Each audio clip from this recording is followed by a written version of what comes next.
apa ngarannya, terima kasih kepada Habib. Mudah-mudahan kita berkah berataan. Kemudian kita menyambung pembicara yang kedua, yaitu Al Habib Ali Al Madihid dari Alam Semesta.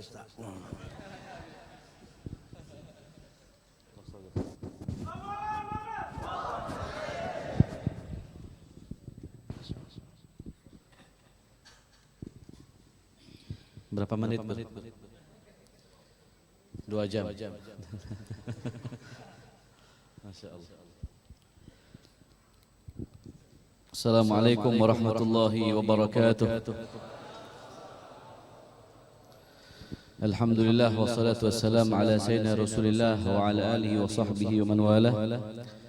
Hadratul muhtaramin, para tetamu Rasulullah sallallahu alaihi wasallam, wabil khusus para habaib yang hadir bersama kita pada malam hari ini, Habib Yahya Al-Muhdar, Habib Ahmad Al-Segaf, Habib Muhammad Al-Kaf, para habaib yang lain yang hadir yang tidak saya sebutkan satu persatu.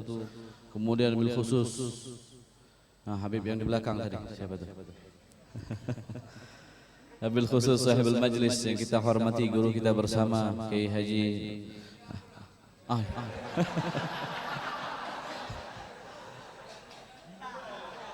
di belakang tapi hakikatnya di depan. Masya Allah. Wabil khusus sahibul majlis, guru kita bersama Kiai Haji Ahmad Zafaruddin, mudah-mudahan Allah panjangkan umurnya, dan para guru-guru yang lain, Guru Jamal, Guru Mahmud, dan seberataan para orang tua kita yang hadir, baik tokoh masyarakat, pejabat negara, insyaallah yang hadir semuanya qabul hajat insyaallah. Hamdan li rabbin khassana bi Muhammadin wa anqadhana min dhulmatil jahli wad dayajiri. Alhamdulillahilladzi hadana bi 'abdihi al-mukhtar man da'ana ilayhi bil idzni wa qad nadana labbaika ya man dallana wa hadana. Allahumma fassalli wa sallim wa karrim wa majjid wa sharrif ala sayyidina Muhammad الفاتح لما أغلق والخاتم لما سبق ناصر الحق بالحق والهادي إلى صراطك المستقيم وعلى آله وصحبه حق قدره ومقداره العظيم. سبحانك لا علم لنا إلا ما علمتنا إنك أنت العليم الحكيم. رب اشرح لي صدري ويسر لي أمري واحلل عقدة من لساني يفقهوا قولي. اللهم إنا نعوذ بك من علم لا ينفع ومن قلب لا يخشع ومن نفس لا تشبع ومن عين لا تدمع ومن دعاء لا يستجاب لها. أما بعد، الحمد لله الذي أحضرنا في هذا المحضر. Bersyukur kita kepada Allah Subhanahu wa taala. Pada malam hari ini Allah Subhanahu wa taala hadirkan kita di tempat yang mulia ini, dipenuhi dengan cahaya keberkahan Allah Subhanahu wa taala, dipenuhi dengan cahaya keberkahan Sayyidina Muhammad sallallahu alaihi wasallam. Salawat dan salam kita haturkan kepada sosok manusia yang paling mulia yang pernah Allah ciptakan, Sayyidina Muhammad. Rasul sallallahu alaihi wasallam dikatakan di dalam salah satu kitab daripada kaum salihin, apabila disebut namanya, ruhnya hadir bersama orang yang menyebutnya. Dari pertama kita majlis seperti ini selalu dibasahi lisan kita dengan nama yang diangkat oleh Allah Subhanahu wa taala. Diabadikan di dalam Al-Quran, Allah Subhanahu wa ta'ala mengatakan wa rafa'na laka dzikrak. Nama yang paling agung selain nama Allah Subhanahu wa ta'ala, Sayyidina Muhammad, menjadi penghias sebaik-baiknya penghias, paling indahnya hiasan yang ada di dalam surganya Allah. Bukan bidadari, bukan bintang, bukan cahaya, bukan bunga, bukan kenikmatan yang lain. Satu nama yang bersanding dengan nama Allah adalah menjadi nama, menjadi penghias yang paling mulia, paling indah, Sayyidina Muhammad sallallahu alaihi wasallam. Di dalam kitab sirah disebutkan Allah Subhanahu wa taala menghiasi surga semua sudut daripada syurga dihiasi dengan nama Allah berdampingan dengan nama Nabi Muhammad sallallahu alaihi wasallam. Tadi kita dengarkan guru membacakan syairnya, tidak ada yang bisa dikiaskan kemuliaannya setelah Allah melainkan Nabi Muhammad. Seandainya dikumpulkan kemuliaan yang ada di alam semesta ini menjadi satu derajat ketinggian keluhuran dibandingkan ditimbang dengan keluhuran Nabi Muhammad, tidak akan pernah menandinginya. Yang bisa menandingi keluhuran Nabi Muhammad adalah pujian Allah. Wa innaka la'ala khuluqin 'azim. Allah memuji Rasul sallallahu alaihi wasallam. Kita orang yang banyak dosa, walaupun kita selalu bertaubat, tapi masih banyak dosa yang ada di dalam diri kita. Andai kata semua manusia mempunyai hati yang suci, mempunyai hati yang bersih, tidak mempunyai dosa sama sekali, berkumpul dalam satu tempat, mereka memuji Nabi Muhammad, tidak akan pernah bisa mengalahkan pujian Allah Subhanahu wa taala. Hadirin hadirat yang dimuliakan Allah Subhanahu wa taala, kita dengarkan tadi bagaimana Al-Habib Muhammad menyampaikan nasihat yang beliau tujukan kepada dirinya, kemudian kepada sami'in, orang-orang yang mendengar di sini yang mempunyai hati bersih. Mereka mendengarkan nasihat bagaimana kemuliaan Nabi Muhammad pun dikenal oleh orang-orang yang tidak beriman kepada beliau. Mengenal Nabi Muhammad dari segala sisinya, bentuk fisiknya, adabnya, akhlaknya, adat kesehariannya, mengenal Nabi Muhammad sallallahu alaihi wasallam. Bahkan mereka pun mengenal siapa ayahanda Rasulullah, ibunda Rasulullah. Akan tapi yang membedakan mereka dengan kita, iman dan hati kita mempunyai kecintaan kepada Sayyidina Muhammad. Orang yang cinta kepada Rasulullah tidak akan pernah celaka selama-lamanya. Orang yang cinta kepada Rasulullah tidak akan celaka selama-lamanya. Di minggu yang lalu Al-Faqir berkesempatan hadir di sini mendengar guru kita mengatakan paman beliau yaitu Abu Lahab karena sedikit rasa kecintaan kepada Rasul ketika dilahirkan Rasulullah dengan memerdekakan budaknya, setiap hari tersebut tidak pernah Allah lupakan bahagianya kepada Nabi Muhammad. Bahagia atas hari Senin, pada saat hari Senin ketika dia pun masuk ke dalam neraka, maka kebahagiaannya di dunia ketika bahagia untuk Nabi Muhammad tidak dilupakan oleh Allah Subhanahu wa taala. Diringankan azabnya di dalam neraka karena kebahagiaan yang sesaat. Karena kebahagiaan yang sesaat tersebut Allah berikan keringanan pada saat itu dari azab yang sangat pedih. Bagaimana hambanya yang setiap saatnya berbahagia, bagaimana hambanya, bagaimana umat Nabi Muhammad yang ke setiap saatnya berbahagia atas kelahiran Rasul, berbahagia atas wujudnya Rasul, berbahagia atas cahaya yang ada di dalam hatinya kepada Sayyidina Muhammad sallallahu alaihi wasallam. Maka dari itu beruntunglah seseorang yang ditanamkan di dalam hatinya kecintaan kepada Nabi Muhammad. Tidak ada usaha sedikit pun bagi umatnya untuk mencintai, melainkan Allah mengizinkannya. Tidak bisa dibeli kecintaan kepada Nabi Muhammad. Di mana kita cari kecintaan itu seandainya hampa di dalam sanubari kita? Di mana kita cari melainkan kita merengek kepada Allah, memohon kepada Allah agar rasa cinta tersebut menyinari sanubari kita, menghiasi hati kita sehingga kita menjadi orang yang beruntung. Hadirin hadirat yang dimuliakan Allah, para sahabat tidak mengedepankan amalan-amalan yang berat untuk selamat di hadapan Allah. Kita bayangkan ketika Allah murka kepada makhluknya di padang mahsyar nanti.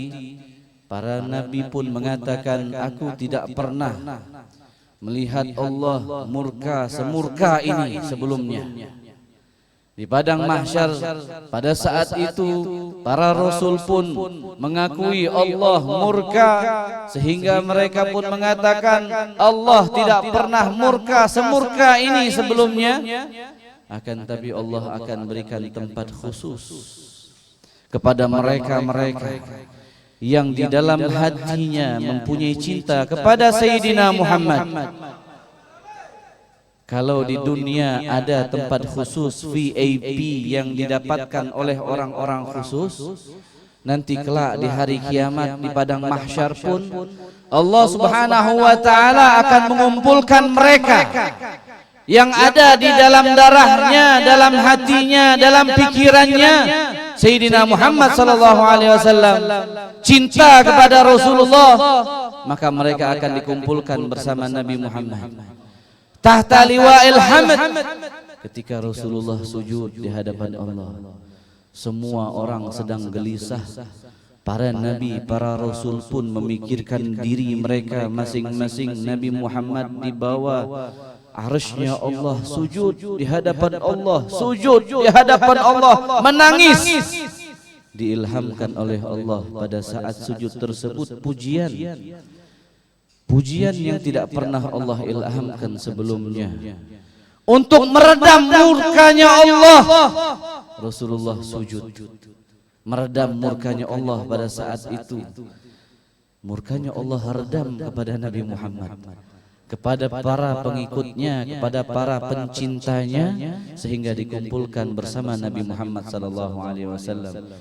Murka Nabi Allah Subhanahu wa taala ditumpahkan kepada orang-orang yang tidak beriman, ditumpahkan kepada makhluk-makhluk yang tidak mempercayai Allah, kepada manusia-manusia yang tidak percaya Nabi Muhammad. Allah tumpahkan murkanya. Azab sebelum neraka Allah rasakan kepada mereka, tumpukan manusia di padang mahsyar.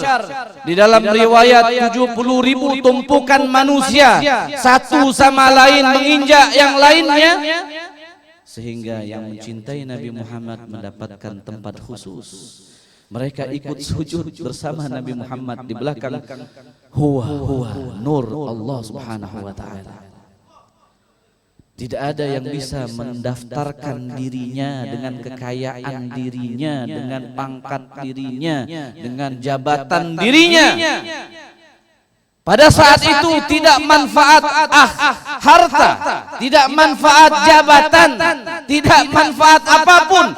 Yang bermanfaat, yang diinginkan oleh para sahabat, yang dipupuk oleh para sahabat. Apa? Kecintaan kepada Nabi Muhammad SAW.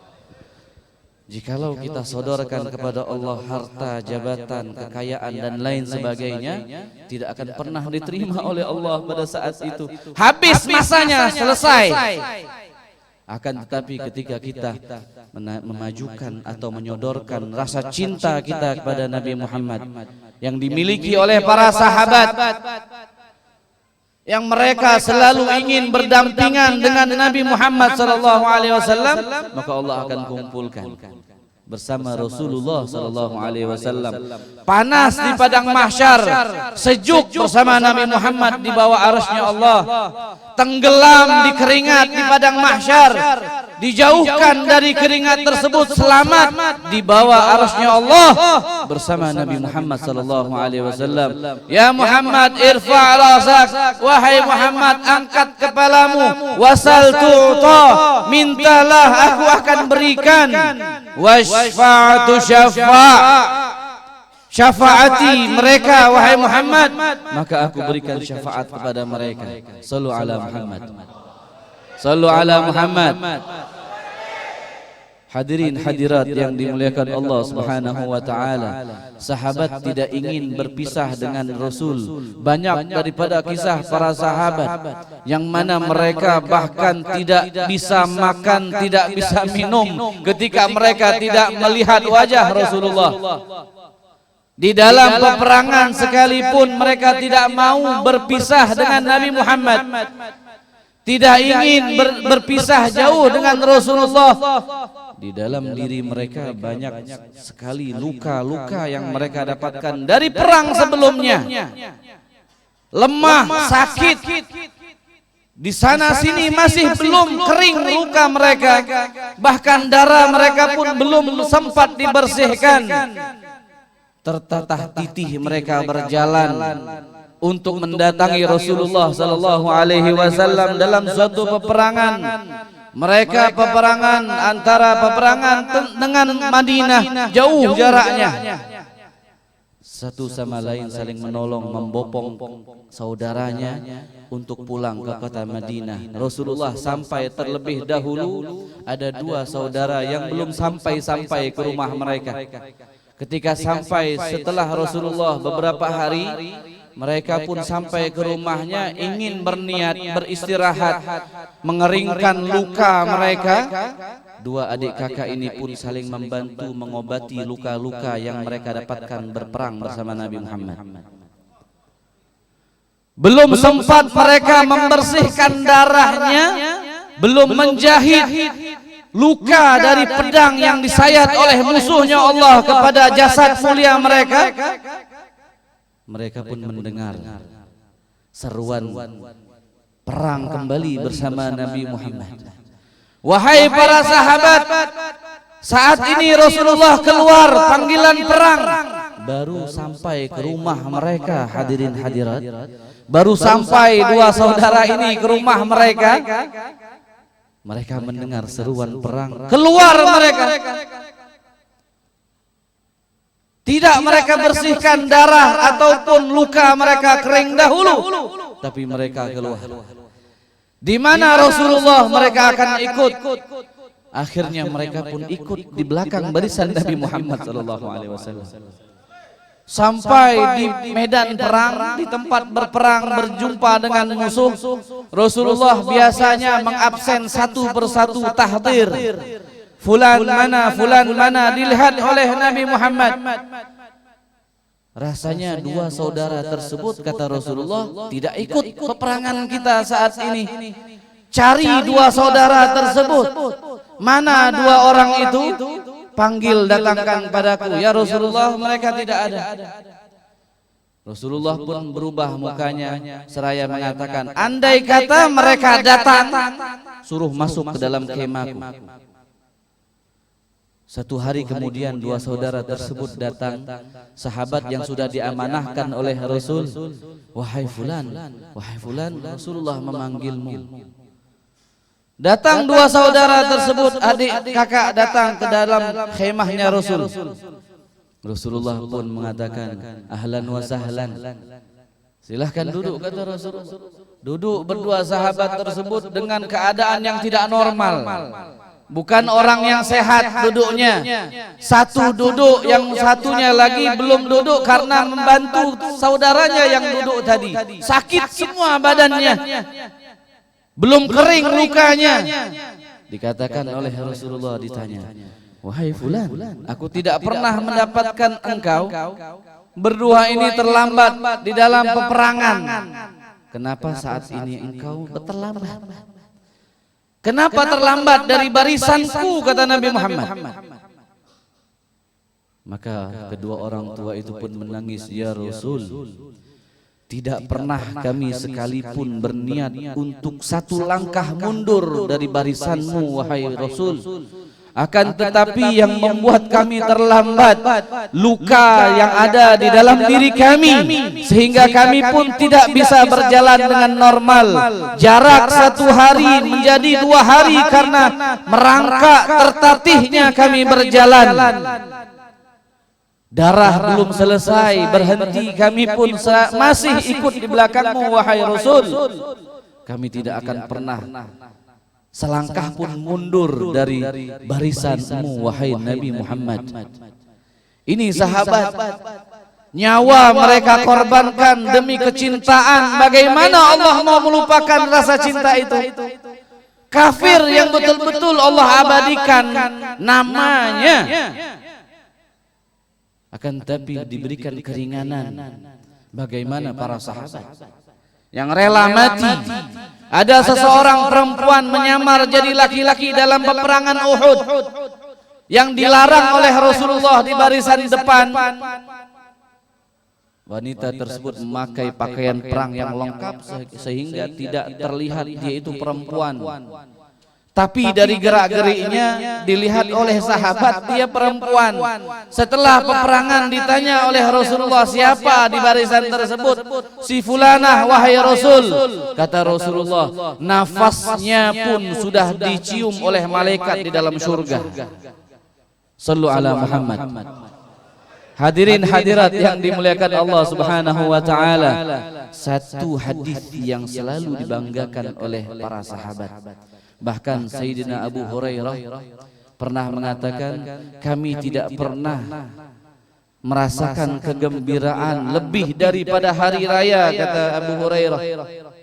Tidak pernah kami mendengarkan hadis yang lebih kami gembirakan selain hadis itu. Apa? Hadis yang tertulis di situ, al-mar'u ma'aman ahab. Seseorang akan dikumpulkan bersama yang dia cintai. Di dalam riwayat lain Rasulullah mengatakan, yuhsyarul mar'u ma'aman ahab.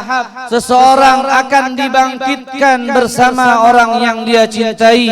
Hadirin hadirat yang dimuliakan Allah, kecintaan para sahabat yang harus kita contoh. Bagaimana kecintaan mereka melebihi daripada kecintaan mereka kepada orang tuanya, kepada anaknya, bahkan kepada dirinya sendiri. Tidak pernah mereka memikirkan keselamatan keluarganya. Yang mereka pikirkan adalah keselamatan Nabi Muhammad. Seorang perempuan dari Bani Najjar ketika dikabarkan semua keluarganya ikut perang dengan Nabi Muhammad, pulang peperangan dikabarkan, wahai perempuan, ayahmu meninggal dalam peperangan. Maka perempuan itu mengatakan, bagaimana kabar Rasulullah? Ayahnya meninggal dikabarkan, tapi dia mengatakan, bagaimana kabar Rasulullah? Rasulullah baik-baik saja, alhamdulillah. Perempuan itu pun berjalan lagi ingin berjumpa dengan Rasul. Maka orang lain mengabarkan, wahai perempuan, suamimu pun meninggal. Langsung dia menjawab, bagaimana kabar Rasulullah? Ketiga orang datang, ya wahai perempuan, anakmu dan saudaramu yang laki pun meninggal, habis keluarganya. Tapi dia masih mengatakan, bagaimana keadaan Rasulullah? Rasulullah baik-baik saja. Dullani ilaih. Tunjukkan aku di mana Nabi Muhammad. Ketika dia melihat wajah Rasulullah, saudaranya meninggal, ayahnya, anaknya, bapaknya meninggal. Tidak dia rasakan kesedihan ketika dia melihat wajah Nabi Muhammad. Saat itu pun semua kesedihan hilang, kegembiraan masuk ke dalam dirinya, sehingga dia serentak mengatakan kepada Rasul, ya Rasulullah, kullu musibatin dunaka jalal.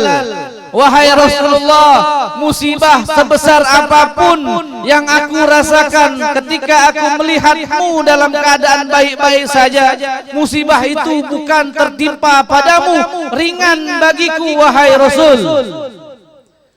Akankah kita mendapatkan derajat seperti itu ketika kita mencintai Nabi Muhammad? Aina mahabbatuna li Rasulillah? Mana cinta kita hadirin hadirat untuk Nabi Muhammad? Sa'atan fasa'atan, terkadang berubah-ubah hati kita. Mencintai pun terkadang belum jernih, belum sempurna di dalam mencintai. Apalagi seakan-akan kita lupa dengan Nabi Muhammad SAW. Kita tidak membicarakan orang kafir, tidak membicarakan orang non-muslim, karena memang bukan nabinya mereka. Tapi nabi kita Nabi Muhammad, kecintaan kita sekarang ini diuji dengan dihinanya kita punya nabi. Adakah rasa kecemburuan di dalam hati kita ketika melihat, mendengar hinaan kepada Rasulullah sallallahu alaihi wasallam? Tolak ukur yang Allah turunkan pada saat ini kepada seluruh umat Nabi Muhammad, menyebar berita bagaimana orang yang sangat hina, sangat terlaknat, mencaci, menghina, menggambarkan kehinaan kepada Nabi Muhammad. Di mana kecemburuan kita? Ini yang harus kita ukur, bagaimana kecintaan kita. Apakah ada dari cinta tersebut menyebabkan kita cemburu kepada Nabi Muhammad sehingga kita pun marah, tersinggung ketika orang mencaci, menyela dan menghinakan Nabi Muhammad SAW. Hadirin hadirat yang dimuliakan Allah Subhanahu wa taala, mudah-mudahan di malam yang penuh berkah ini, di dalam peringatan Maulid Nabi Muhammad SAW ini, Allah pandang hati kita, Allah kabulkan hajat-hajat kita, Allah angkat derajat kita, sehingga kita yang hadir, yang muda, yang tua, yang kecil, yang besar, perempuan, laki-laki, para habaib, para kiai, semuanya Allah kabulkan hajatnya, Allah ampunkan dosanya, Allah berikan permintaannya, Allah panjangkan umurnya dalam keadaan sehat walafiat, dalam keadaan taat kepada Allah, taat kepada Rasul. Dan kita doakan khusus kepada guru kita bersama ayahanda Kiai Haji Ahmad Zafaruddin, mudah-mudahan beliau panjang umur. Umat masih memerlukan beliau, panjangkan umur beliau wahai Allah, panjangkan umurnya wahai Allah. Mudah-mudahan beliau pun diberikan rezeki yang luas, berkah, manfaat, halal insyaallah, amin ya rabbal alamin. Mudah-mudahan kita seberataan pun keluar dari majelis ini yang tadi ada hajat, Allah kabulkan hajatnya. Yang tadi hadir penuh dengan masalah rumah tangganya, Allah selesaikan masalahnya. Yang di rumah istrinya lagi marah-marah, pulang ke rumah istrinya pun menyambut dengan pelukan. InsyaAllah, amin ya rabbal alamin.